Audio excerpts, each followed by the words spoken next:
Episode की शुरुआत में हम दोही को भागते हुए देखते हैं। वो किसी से डरकर भाग रही थी। फिर हमें 200 साल पहले का टाइम दिखाते हैं, जो सनेरा का, जब लोग चर्च में बैठकर प्रेयर कर रहे थे। उसी वक्त वहां पर डेमोन आ जाता है। सब उससे डरकर इधर उधर भागने लगते हैं।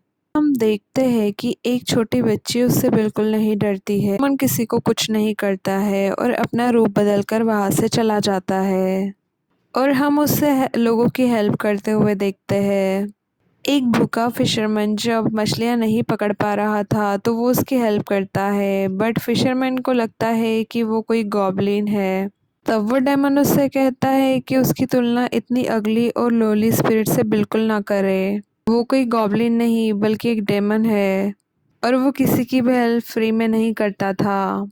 वो उसे अपने साथ एक कॉन्ट्रैक्ट करने के लिए कहता है, जिसमें वो फिशरमैन अगले 10 साल तक कभी भूखा नहीं रहेगा।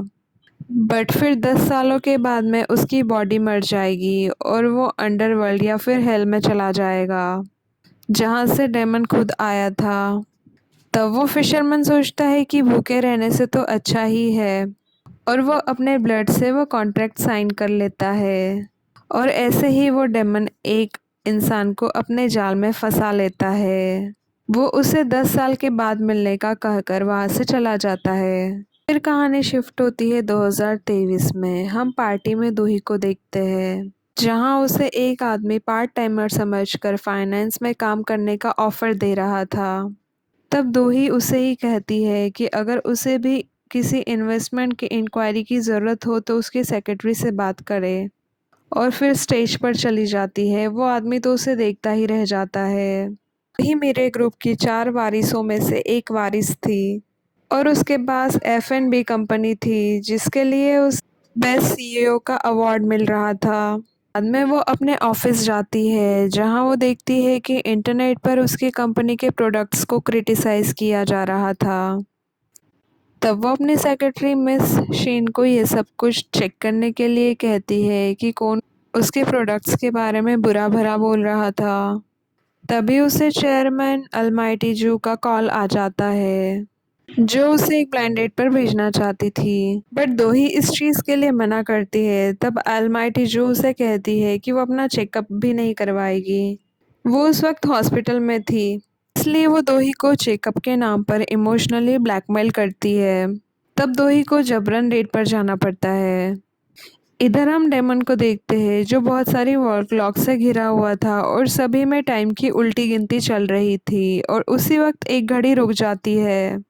और दूसरी तरफ हम देखते हैं कि एक गुंडा अपनी सैंड वॉच चेक करता है, जो काम नहीं कर रही थी। तभी डेमन वहां पर आ जाता है अपना कॉन्ट्रैक्ट लेकर, और हमें पता चलता है कि उस गुंडे का टाइम अब खत्म हो गया था। उसने डेमन के साथ में कॉन्ट्रैक्ट किया था। तब वो गुंडा वहां से भागने की कोशिश करता है, बट दरवाज़ा बंद हो जाता है और बाहर उसके आदमियों को भी कुछ सुनाई नहीं देता। उसे छोड़ देने की रिक्वेस्ट करता है, बट डेमन कुछ भी नहीं सुनता। और फिर हम देखते हैं कि हार्ट अटैक से उसकी मौत हो जाती है, बट डेमन को वहां से निकलते हुए उस गुंडे का एक आदमी देख लेता है।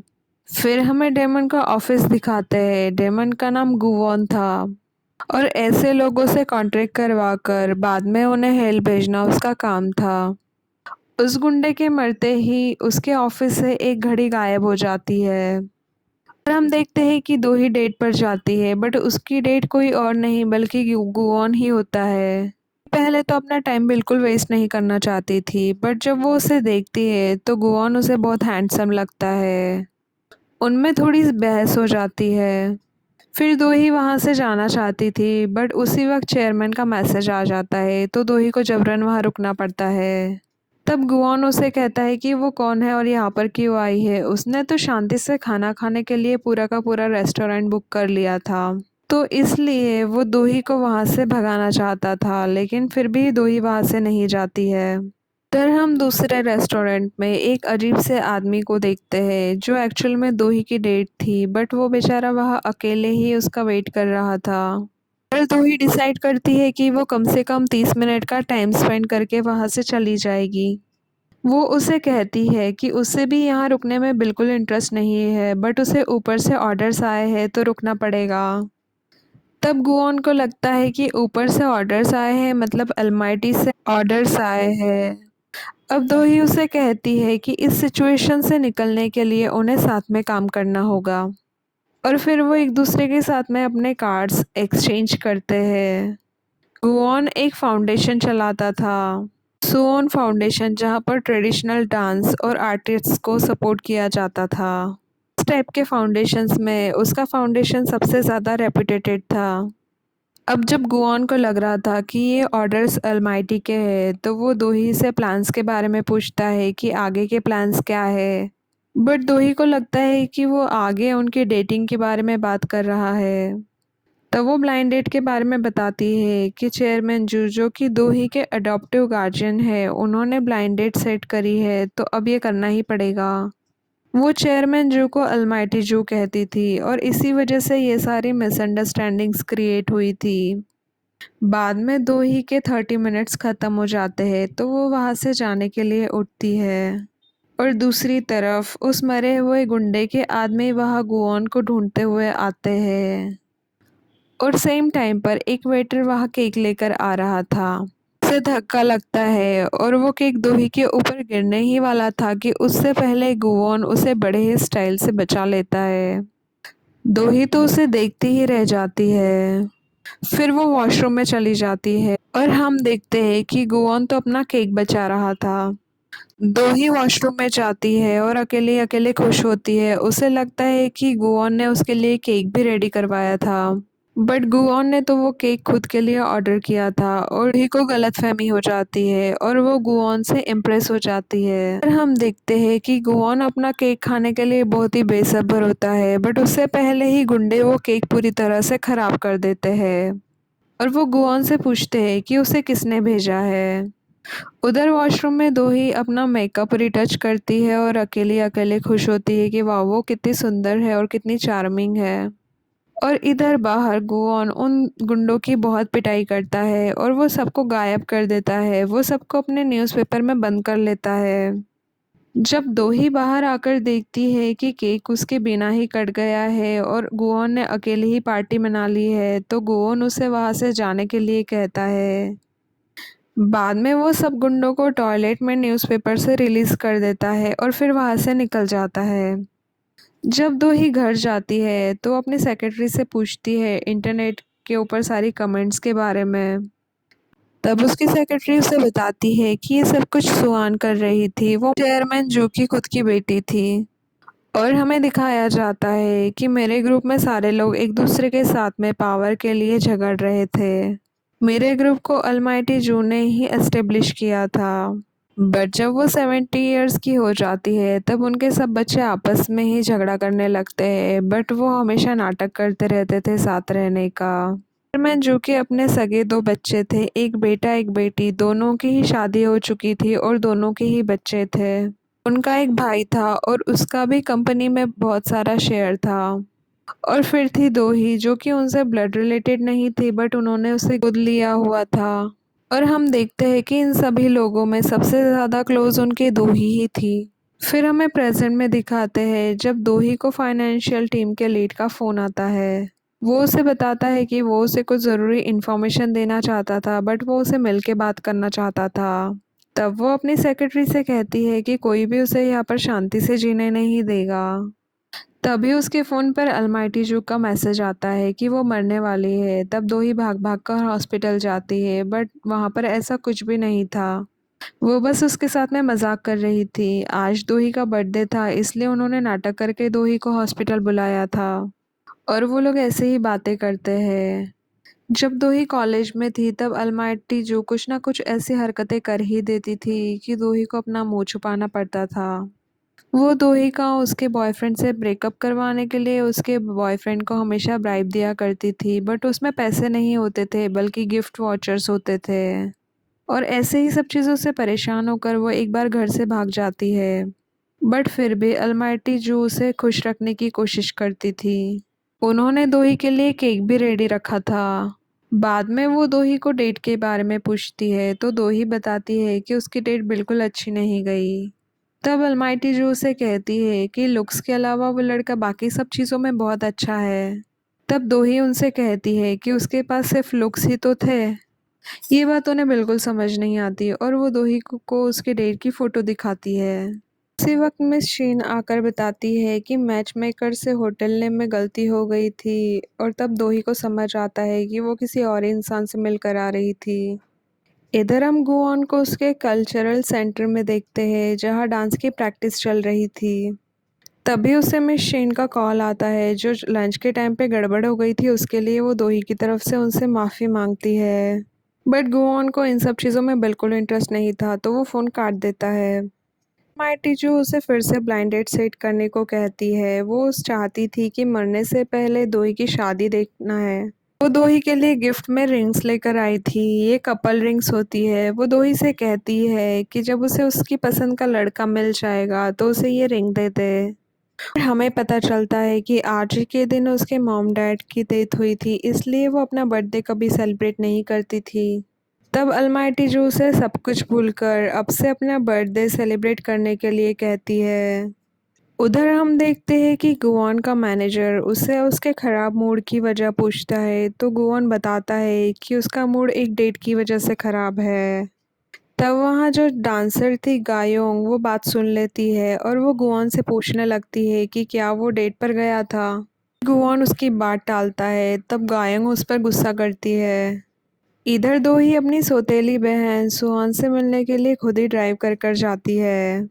दूसरी तरफ हम देखते हैं कि मीरा ग्रुप का जो फाइनेंशियल मैनेजर था जिसने दोही को कॉल किया था उसका कोई मर्डर कर देता है। उधर हम देखते हैं कि गुआन के अलावा उसके मैनेजर और गायोंग दोनों को ही गुआन की सच्चाई पता थी। गायोंग वहां आकर फिर से उस लड़की की बात करती है जिसके साथ वो डेट पर गया था। तब गुआन उससे कहता है कि अगर उसे पहले पता होता कि गायोंग उससे इतनी बदतमीजी से बात करेगी तो वो उसे वही मरने देता। और फिर हमें पता चलता है कि गुआन का जो मैनेजर है वो वही फिशरमैन था। वो अपनी पास्ट लाइफ में फिशरमैन था जहाँ उसने गुआन के साथ कॉन्ट्रैक्ट किया था और उसे इस लाइफ में भी अपनी पुरानी लाइफ की सारी बातें याद थी। और गायोंग एक ऐसे इंसान होती है जिसका गुआन के साथ में कोई कॉन्ट्रैक्ट नहीं था। गायोंग एक बहुत ही फेमस डांसर थी जो अब गुआन के लिए काम किया करती थी। और गुआन की बातों से हमें पता चलता है कि गुआन को अपना इमोर्टल होना बहुत ही पसंद था। वो अपनी ऐसी लाइफ को बहुत एंजॉय करता था और वो भी पहले इंसान ही हुआ करता था। इधर दो ही जब अपनी बहन के होटल पहुंचती है तो उसकी बहन वहां से पहले ही चेकआउट कर चुकी थी। तब दो ही वही पास में बीच पर टाइम स्पेंड करती है और वो वहाँ बैठकर अपना पास्ट याद कर रही थी जो अपने पेरेंट्स के साथ में बीच पर आकर टाइम एंजॉय किया करती थी। वो जब तक उसका बर्थडे ख़त्म नहीं होता है तब तक वहीं पर वेट करती है और उसने काफ़ी ड्रिंक भी कर ली थी इसलिए वो डेजिग्नेटेड ड्राइवर बुलाती है। गाड़ी में थोड़ी देर के लिए उसकी आँख लग जाती है बट जब उसकी आँख खुलती है तो वो अपने मोबाइल में देखती है कि उसके ड्राइवर की लोकेशन उससे दूर दिखाई दे रही थी। तो इसका ये मतलब हुआ कि जो उसे ड्राइव करके घर ले जा रहा था वो उसका ड्राइवर नहीं था। और हम देखते हैं कि ये वही आदमी था जिसने फाइनेंस मैनेजर को मारा था।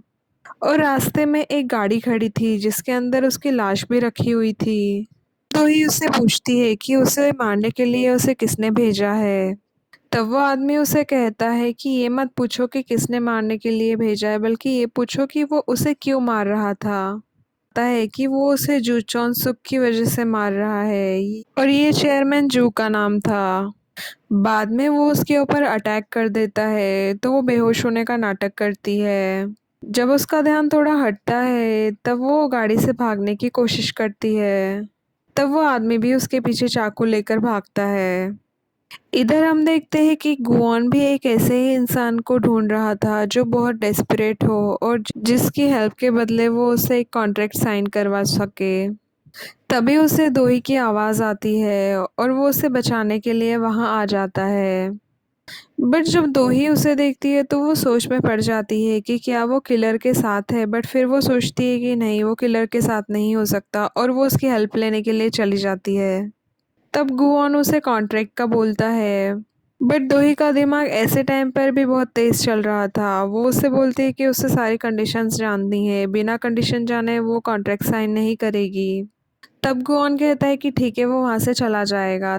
तब दोही बिना कॉन्ट्रैक्ट जाने ही सारी कंडीशंस के लिए हाँ बोल देती है। तब गुआन उस किलर से दोही को बचाता है।